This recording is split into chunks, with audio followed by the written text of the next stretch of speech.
Hello everyone, NY કિચનમાં તમારું સ્વાગત છે. પહેલી વારમાં પરફેક્ટ સિંગપાક બનશે જો આ રીતે બનાવશો તો. ફક્ત ઘરમાં રહેલી બે વસ્તુનો ઉપયોગ કરીને મોઢામાં ઓગળી જાય તેવો સિંગપાક તૈયાર થશે. સિંગપાક બનાવવાનું ચાલુ કરીએ. અહીંયા કપના માપથી 2 કપ જેટલા સિંગના દાણા લીધા છે અને વજનથી જોઈએ તો 500 ગ્રામ જેટલા સિંગના દાણા છે. મેં ઘરમાં રહેલી કોઈ પણ વાટકી સેટ કરીને વાટકીના માપથી 2 વાટકી જેટલા અથવા 2 કપ જેટલા સિંગના દાણા લેવાના છે અને સિંગના દાણાથી અડધું એટલે કે 1 કપ જેટલી ખાંડ લેવાની છે, જે વજનમાં 250 ગ્રામ છે. સિંગદાણાને આપણે શેકવાના છે તો અહીંયા મેં નોનસ્ટિક પેન લીધું છે. તમે નોનસ્ટિક પેનની જગ્યાએ જાડા તળિયાવાળું કોઈ પણ વાસણનો ઉપયોગ કરી શકો છો. 2 કપ સિંગદાણા ઉમેરી દીધા છે અને હવે મીડિયમ ગેસની ફ્લેમ ઉપર 3 થી 4 મિનિટ માટે સિંગદાણાને શેકવાના છે. સિંગદાણા ઉપર ડિઝાઇન ન આવે એ વાતનું ધ્યાન રાખવું. અહીંયા આપણે હલકા શેકવાના છે, ફોતરા અલગ થાય એ માટે આપણે શેકી લઈશું અને સિંગદાણાને શેકીને સિંગપાક બનાવવાથી લાંબો સમય સુધી સિંગપાક સારો રહે છે. તો તમે જોઈ શકો છો ઇઝીલી સિંગમાંથી ફોતરા અલગ થવા લાગ્યા છે અને સિંગના 2 ફાડા પણ થવા લાગ્યા છે. ગેસની ફ્લેમ બંધ કરીને સિંગદાણાને એક થાળીમાં કાઢી લઈશું અને હલકા ઠંડા થવા દઈશું. સિંગદાણામાંથી ફોતરા અલગ કરી લઈશું તો ઇઝીલી ફોતરા અલગ થઈ જાય છે. તમે નેપકિનમાં સિંગદાણા ઉમેરીને પણ ફોતરા અલગ કરી શકો છો, પણ આ રીતે પણ અલગ થઈ જાય છે. તમે જોઈ શકો છો બધા ફોતરા અલગ કરી લઈશું. સિંગદાણા શેકીને લેવાથી સિંગદાણા ક્રિસ્પી તૈયાર થશે અને મિક્સર જારમાં જ્યારે આપણે પાવડર તૈયાર કરશું ત્યારે છૂટો પાવડર તૈયાર થશે. સિંગદાણામાંથી ફોતરા કાઢી લીધા છે, તમે જોઈ શકો છો. અને હવે સિંગના દાણા અને ફોતરા બંને અલગ કરવા માટે મેં આ રીતનો ઝારાનો ઉપયોગ કર્યો છે, જેનાથી ઇઝીલી ફોતરા અલગ થઈ જશે. આ રીતે સિંગ ઉપર રહી જશે અને ફોતરા થાળીમાં રહી જશે. તમે જોઈ શકો છો. આ ટ્રીકનો ઉપયોગ કરીને તમે પણ ફોતરા સહેલાઈથી અલગ કરી શકો છો. હવે બધા સિંગદાણામાંથી ફોતરા અલગ કરીને એક બાઉલમાં સિંગદાણા કાઢી લીધા છે અને હવે ગ્રાઇન્ડ કરી લઈશું. તો સિંગદાણાને ગ્રાઇન્ડ કરવા માટે મિક્સર જાર લીધું છે. મિક્સર જારમાં આપણે બધા સિંગદાણા એકસાથે નથી ઉમેરવાના, અડધા ઉમેરી દઈશું અને પલ્સ મોડ ઉપર એટલે કે ચાલુ બંધ કરીને મિક્સરને ફેરવવાનું છે.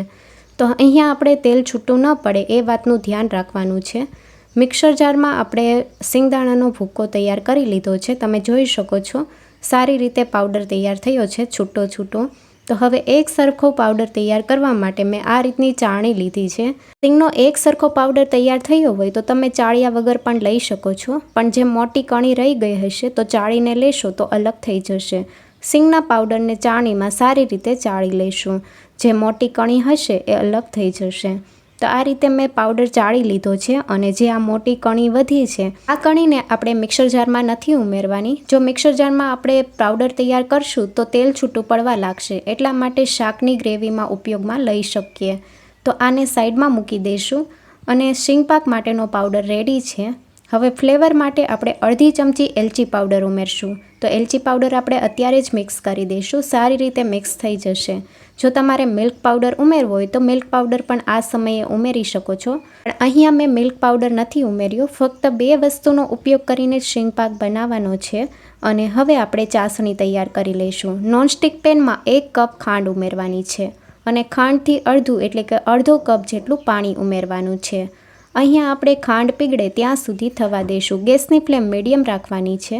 મીડિયમ ગેસની ફ્લેમ ઉપર ખાંડને પીગળે ત્યાં સુધી થવા દઈશું. ખાંડ સારી રીતે પીગળવા લાગી છે. અહીંયા સિંગપાક માટે ઘાટા તારની ચાસણી કરવાની છે. 2 મિનિટ જેવું થઈ ગયું છે અને ખાંડ સારી રીતે પીગળી ગઈ છે. તો અહીંયા હજી આપણે ઘાટા તારની ચાસણી કરવાની છે, એટલે ચાસણી થોડી ઘટ થાય ત્યાં સુધી થવા દઈશું. મીડિયમ ગેસની ફ્લેમ ઉપર હજી 2 થી 3 મિનિટ માટે થવા દઈશું. ચાસણીમાં આ રીતે બબલ્સ થવા લાગ્યા છે અને ચાસણી પહેલાં કરતાં ઘટ પણ થઈ ગઈ છે. ગેસની ફ્લેમ ધીમી કરી દેવાની અને હવે ચાસણીનો તાર ચેક કરી લઈશું. તો આ રીતે એક તાર થવા લાગ્યો છે. તો હવે ગેસની ફ્લેમ બંધ કરીને સિંગનો પાવડર ઉમેરી દઈશું. પાવડરને ચાસણી સાથે સારી રીતે મિક્સ કરી લઈશું. તો આ સમયે ગેસની ફ્લેમ ધીમી કરી દેવાની અથવા તો ગેસની ફ્લેમ બંધ કરી દેવાની, જેથી ચાસણીનો તાર વધારે ઘટ ન થાય. તો સારી રીતે પાવડર મિક્સ થવા લાગ્યો છે. ચાસણીમાં પાવડર સારી રીતે મિક્સ કરી લીધો છે અને હવે ગેસની ફ્લેમ ચાલુ કરી દઈશું. તો અહીંયા મીડિયમ ગેસની ફ્લેમ ઉપર 1 થી 2 મિનિટ માટે થવા દઈશું.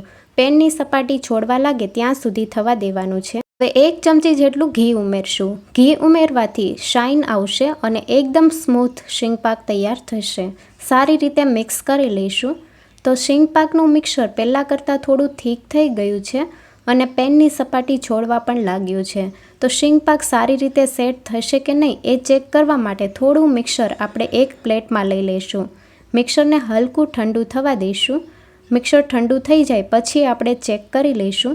તો મિક્સર હલકું ઠંડુ થઈ ગયું છે તો હવે ભેગું કરી લઈશું અને ગોળી વાળી જોવાની છે. જો આ રીતે ગોળી તૈયાર થઈ જાય છે અને હાથમાં જરા પણ મિક્સર ચોંટતું ન હોય તો શીંગ પાક સારી રીતે સેટ થઈ જશે. તો હવે ગેસની ફ્લેમ બંધ કરી દઈશું. શીંગ પાક માટેનું મિક્સર રેડી છે. આ રીતે શીંગ પાકના મિક્સરને જો ચેક કરશો તો તમારો શીંગ પાક પહેલી વારમાં પરફેક્ટ તૈયાર થશે. હવે ઘીથી ગ્રીસ કરેલી પ્લેટમાં શીંગ પાકને ઢાળી લઈશું. તો આ રીતે પ્લેટને ઘીથી ગ્રીસ કરી લીધી છે. શીંગ પાકનું મિશ્રણ ઉમેરી દઈશું અને સારી રીતે લેવલમાં કરી લઈશું. ચમચા ઉપર મિશ્રણ થોડું ચોંટતું હોય તો ચમચા ઉપર થોડું ઘી લગાવી દેવાનું અને સારી રીતે ફેલાવી દઈશું. શીંગ પાક સારી રીતે પાથરી લીધો છે.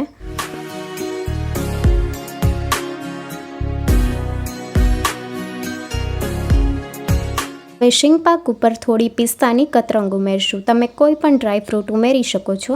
ચમચાની મદદથી પ્રેસ કરી લઈશું જેથી શીંગ પાકમાં સારી રીતે સેટ થઈ જશે.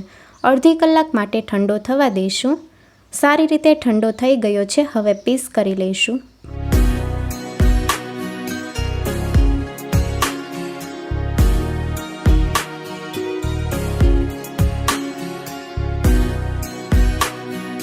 શીંગ પાકને થાળીમાંથી કાઢીને બતાવું તો સહેલાઈથી થાળીથી અલગ થઈ જાય છે અને એકદમ દાણેદાર શીંગ પાક તૈયાર થયો છે. મિલ્ક પાવડર અથવા કોપરું કોઈ પણ વસ્તુ ઉમેર્યા વગર પરફેક્ટ રીતે સેટ થયો છે.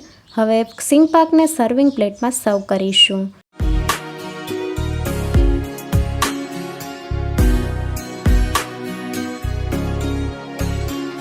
શીંગ પાકના બે ભાગ કરીને બતાવું તો એકદમ સોફ્ટ શીંગ પાક તૈયાર થયો છે. શીંગ પાકની રેસીપી ગમી હોય તો ચેનલને લાઇક, શેર અને સબસ્ક્રાઈબ કરો. Thank you for watching.